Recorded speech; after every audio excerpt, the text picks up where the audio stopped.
still into spring, but now is the time you want to start thinking about how you're going to water your garden. This is not something you want to figure out when it's blazing hot in August. You want to do this now. And what I want to walk you through today is an irrigation kit. A lot of times when we talk about irrigation and we start thinking about plumbing parts and this and that, and it can get a little scary. But these are kits that you can buy and they're readily available, and they come with all the essential parts that you need to get started. Now, I'll kind of walk you through what some of those things are. You first have your backflow preventer, and this is what you hook up to your faucet. This is important so that the water doesn't go back into the faucet. You also have your 1/2-inch poly faucet fitting. So this will hook to your hose bib and then to the provided black poly pipe. You also have a T. You also have a coupling in case you want to splice this pipe. And then end crimpers are available as well. You have your hole punch, and this is going to be what you use to punch your pipe to then insert these misters. Okay, so these will go into your garden, and there's different spray mist nozzles provided so you can get a different range with your water. And then this is the most important thing. You've got a few oops plugs. Now, you're only allowed to have 4 per kit, so important thing to know is you can buy more.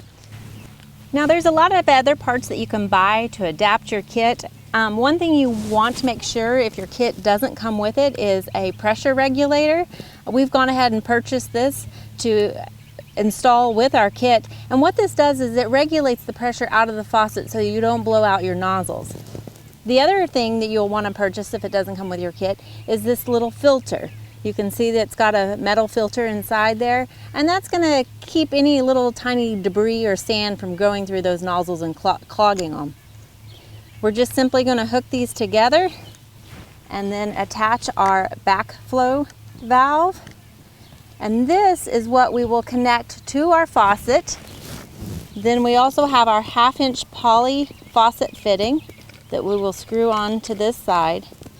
And now we're ready to go. We'll simply hook up our black poly tubing to this and simply attach this to our faucet bib, and we're ready to install our irrigation system. So one thing you want to do when you've got all of your pieces laid out is go ahead, and this is really a good step to do in the beginning. Carefully cut. You don't want to cut your pipe, you just want to cut the plastic that's holding it tight. Cut that off and go ahead and open up your pipe because it has been curled up for a while, and so it's going to want to stay in this curled shape, as you can see. So what you'll want to do is stretch this out a bit, and you can see over here behind me we actually have another one that's already stretched out, and that's just going to make it easier to lay it out into your garden. Kind of like us, it melts a little bit in the sun, makes it a little bit more flexible. Before you start cutting your pipe, you want to make sure that you've attached it securely to your water source. That way you know exactly the distance between your water source and where you need to make your first cut.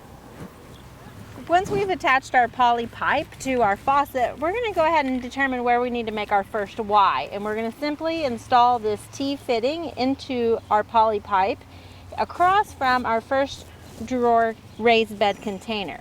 We'll do this by cutting the poly pipe, and then just like you attached it to the faucet, you're simply going to push these on as tight as you can get them, and then push the other one on as well, as tight as you can.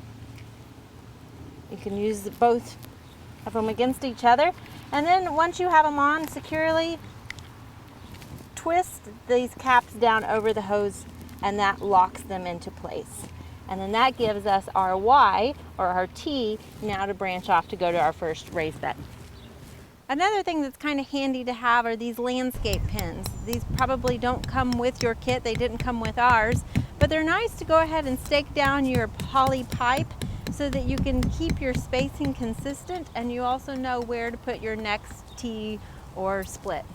Now, after we have our splits in place, it's time to go ahead and put in our side pipes that will actually run up to our spray heads.